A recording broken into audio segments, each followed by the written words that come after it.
the challenge is for sure, how do you make people listen to each other in an online setting? During COVID, we saw an entire shift from, like town hall meetings and public meetings are still very important for governments. They still really rely on them. So suddenly when COVID hit, they had to shift all their activities from offline to online. And you saw an interesting way to rethink online versus offline. We start talking about synchronous and asynchronous participation. Asynchronous is what we offer with our platform, that you leave a comment and then maybe 24 hours later, someone else will share an opinion and react to you. So it has some benefits that it gives you the time to reflect. It gives you the time to optimally formulate your opinions. But the downside of it is when we talk about empathy, it doesn't create that much empathy as a face-to-face conversation could do. So what we did during COVID is focusing also on that synchronous face-to-face part, and we built a module actually to run online workshops in a facilitated way, like you could say a facilitated Zoom meeting where you have dot voting and ideation and all those different tools.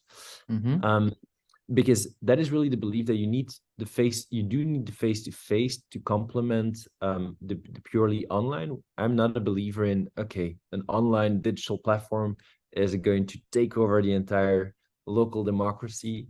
I don't believe in that. I think it's the blend of having that synchronous and asynchronous, that online and that offline, that will bring us the furthest. But overall, it's really... Wow, that's a super interesting learning for decision-making processes all across organizations, that you need to blend the asynchronous with the synchronous, which means presenting proposals online, giving people the time to reflect on it, to comment on it, and then bringing that together in the synchronous format, which is needed in order to build empathy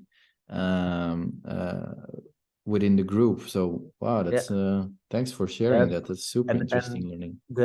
In terms of methodology, I think an interesting way to think about it, as you said, is like you can share your proposals up front. You can even poll opinions. You can hear how people are feeling about something, about certain statements, and you can actually sense like, okay, we've got... Before you enter into that face-to-face conversation, you can say, hey, we've got 90% kind of consensus and agreement on maybe that this is important, that is important, that is important. So let's focus on the other 10% where we have a divergence of opinions, and let's explore each other's arguments, the pros, the cons. Let's deliberate and let's inform ourselves here. So it's also an intuitive way that you can blend that asynchronous with the synchronous part. Yeah. So up front of the face-to-face, you can say, okay, these topics we agree on, we park that, and then in the face-to-face, you focus on the disagreements. Interesting. Right.